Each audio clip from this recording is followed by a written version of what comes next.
సినిమానా చాలా బాగుంది. Pavan Kalyan acting direction actually చెప్పాలంటే ఫస్ట్ మీకు నేమ్స్ పడతాయి కదా, అక్కడి నుంచి స్టార్ట్ చేసి లాస్ట్ నేమ్స్ పడేంత వరకు కూడా అబ్బా అనే సీన్ ఒక్కటి కూడా లేదు. మొత్తం ప్రతి ఒక్క సీన్ హల్చల్ లేపేదే ఉంది. ఎందుకంటే ఆయన చూపించే విధానం కానీ, ఆ బీజిఎం కానీ, తర్వాత ఒక్కొక్క క్యారెక్టర్ అంటే ఇమ్రాన్ హష్మీర్ గారు ఇంకా వేరు క్యారెక్టర్స్ ఎవరైతే ఉన్నారో ప్రతి ఒక్కరు కూడా ఆ సీన్కి తగ్గట్టు చేశారు. అండ్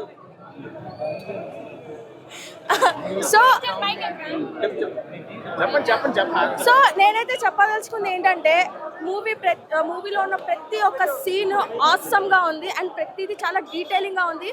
మీరు గమనించాలే కానీ ప్రతి ఒక్క సీన్లో ఆయన చేసిన ఆ డీటెయిలింగ్ చూస్తే మీరు కూడా షాక్ అవుతారు.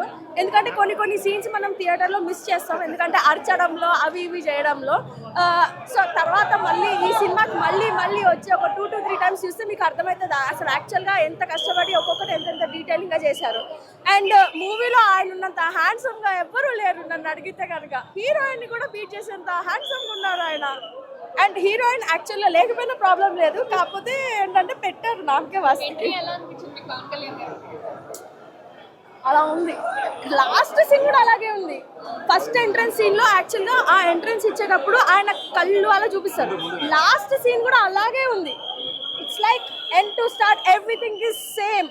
మధ్యలో మీరే ఎక్స్పెక్టేషన్స్ ఇట్లా వెళ్తారు కానీ but each and every moment I'm telling bro, oh my God, Pavan Kalyan కి జై.